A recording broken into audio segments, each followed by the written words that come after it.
Hello, I'm Max Rempel.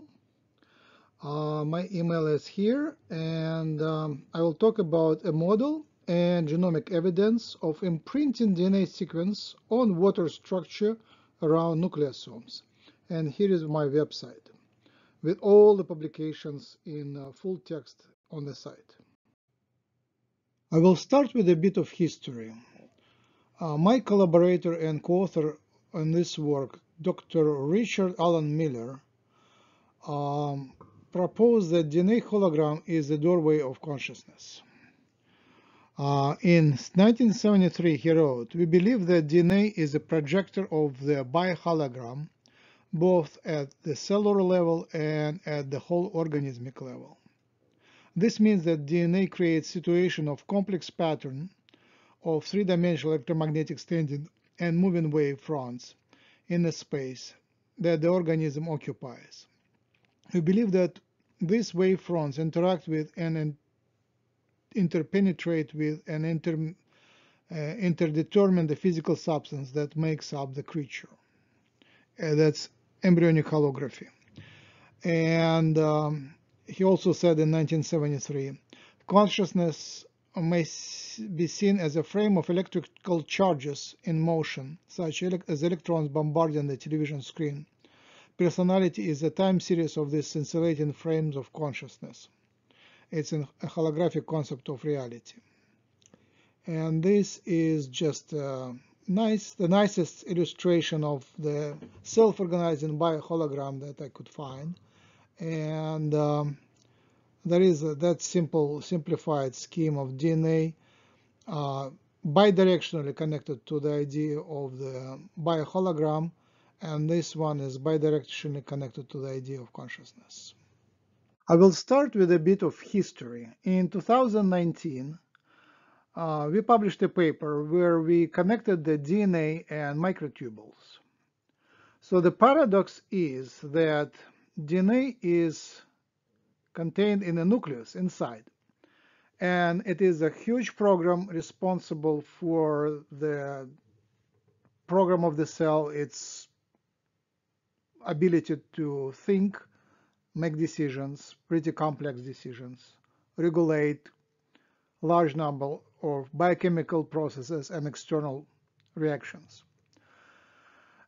And the microtubules, which are outside of the cell, and this is a sensory neuron, the information goes through axon inwards, and in motor neuron, the information goes outwards through action potential. In addition, it was proposed by others that microtubules here are optical fibers, and they're passing optical or other electromagnetic information from the nucleus to the outside to synapses, from the center of the cell to synapses to outside of the cell. So we proposed that there is an interface, electromagnetic interface, between the DNA inside the nucleus through the membrane and the external microtubules, external to the nucleus microtubules. Because if you look at the microscope, the microtubules actually go around the nucleus, and it looks like they are collecting the electromagnetic information, vibrational information from the nucleus, and there is an exchange of information between microtubules and the DNA inside. In 2022, we published a paper, How Schrodinger's Mice Weave Consciousness, where we propose that collapse of uncertainty in DNA basis is the basis of consciousness and is the quantum molecular basis for the illusion of time. So here we noticed and presented a model that we have in each DNA step, in each base pair, we have a continuous collapse of uncertainty, which is on both electron level. Electrons can be an aromatic state and two non-aromatic states within the base pair. So this is a base pair in DNA. And this is represented by Schrodinger's mice, like 6 mice, which can be either in uncertain state of aromatic or in two certain states of non-aromatic, so non-aromatic states. And also there is an uncertainty of proton positions. There are 3 protons here. In classic hydrogen bond, there are 3 protons. And these 3 protons are oscillating between multiple positions. And that is a known fact. It's a known molecular structure published and accepted in mainstream literature. So there are 3 combinations, three forms of proton positions. So electrons oscillate, but when protons move in, they stop the oscillations of electrons, stop the aromaticity and rotation of the electrons, aromatic rings. And the observer, and that's represented, the protons are represented by a cat. And then the human observer can observe 3 positions of these protons. And when we are not looking, they are delocalized as well. The electrons are delocalized and protons are delocalized. And at certain situations, this delocalization is collapsed into certainty. So this oscillation between 3 different forms, between the 3 different tautomeric forms of the base pair, happen with about gigahertz or higher than gigahertz frequency. That is a known fact. So, and each our cell contains 3 billions, really 6 billions of base pairs. So we have in each cell, each second, we have a large number of oscillations between delocalized and localized states of electrons and protons. And we suggest that this continuous delocalization and collapse of the wave function is the basis of the illusion of time. Our previous studies focused on oscillations within the DNA, and this is a base pair. And while modeling that, we realized that DNA is bound to the surrounding water by hydrogen bonds. Surrounding water, hydrogen bonds. It is well known that microtubules can propagate their structure, and the snowflakes can also propagate their structure in 6 directions. So we stumbled upon the old idea of others that DNA can also imprint its own structure on water, and we called it snowflake signaling.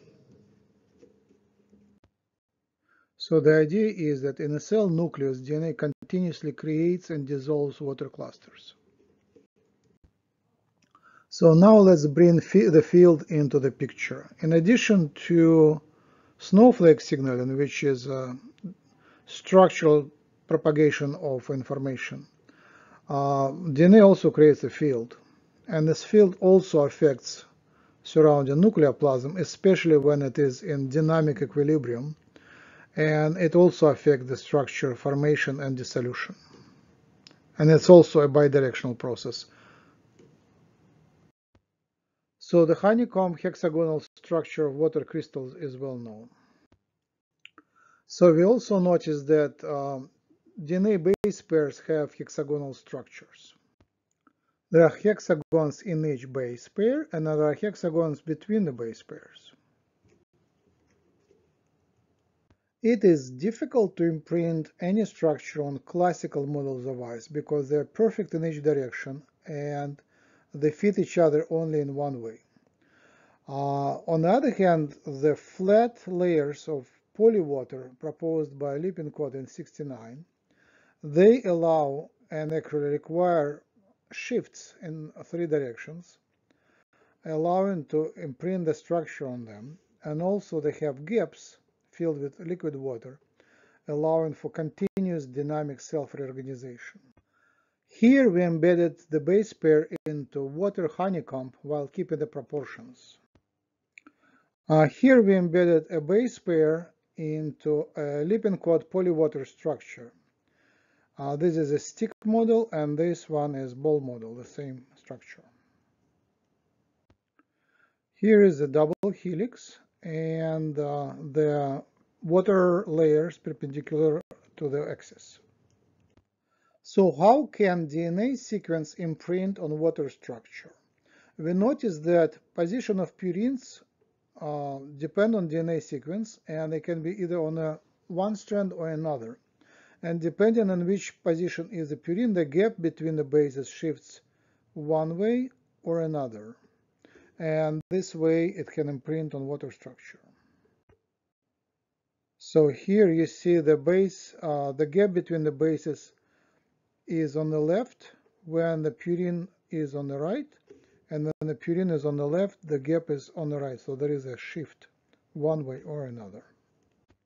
So here is the same structure of the shift, and the structure on the left fits brown honeycomb, and the structure on the bottom fits green honeycomb. So the layers of honeycombs are shifted relative to each other. And the shift can happen in any of the three directions. So this way, the DNA sequence would cause shifts in water layers corresponding to purine structure. And if there are two identical DNA sequences, they would fit nicely in this water structure. So where can we find parallel double helix strands? These would be nucleosomes. In our cells, DNA is wrapped around nucleosomes. And nucleosomes look like a magnetic head of video recorder, and it has two parallel double helix strands. The two loops of double helix in a nucleosome are parallel to each other.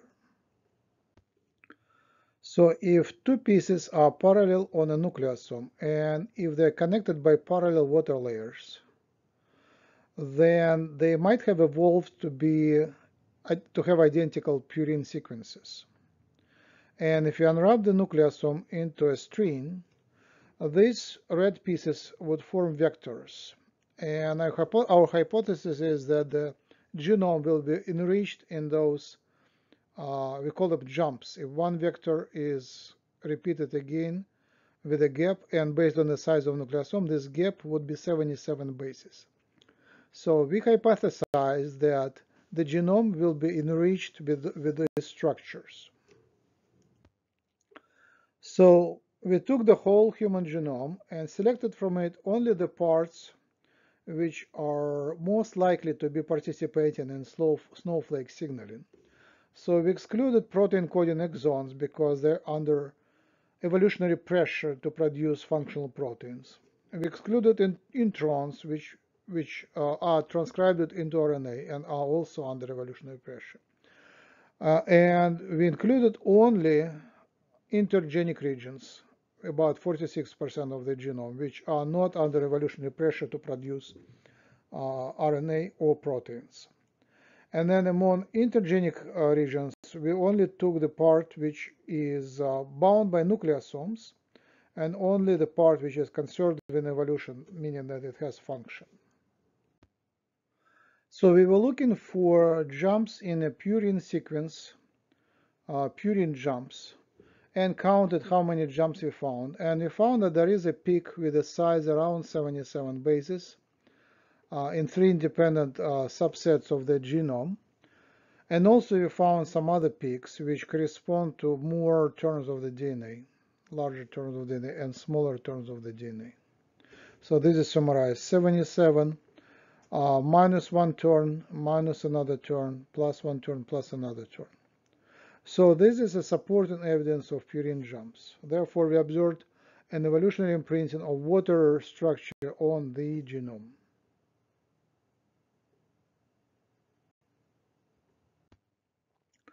And there was a second piece of evidence. When we started looking at the turns of the DNA bases, so every DNA base pair is turned around for a fraction of the turn, which is 1 divided by 10.5. Each turn of the double helix contains 10.5 steps of the DNA ladder. And also, we compared it to the internal symmetry of the honeycomb, which has 1/6 of a turn. So the honeycomb repeats itself and you turn it 1/6 of a turn. So looking at those structures and modeling them, we realized that homology jumps will be more pronounced in even nucleotides. So in the DNA ladder, one step would miss the structure, it would be poorly positioned in the honeycomb structure. The next step would be perfectly positioned. The next step would be poorly positioned. The next step would be perfectly positioned, and so on. So then we expect only homology in even nucleotides in a sequence and no homology or reduced homology in odd nucleotides in a sequence. And that is also testable. So the prediction was that in even nucleotides there will be more homology, and in odd nucleotides there will be less homology. So we plotted the same plot and we discovered that it is true that even nucleotides are much more homologous and odd nucleotides are much less homologous in purine jumps. And that's the second evidence that there is an evolutionary imprinting of water structure on the genome. Therefore, this model with parallel layers of water perpendicular to DNA axis is now supported with genomic evidence. So here is the same model. We show one layer of water and two steps of the base pairs.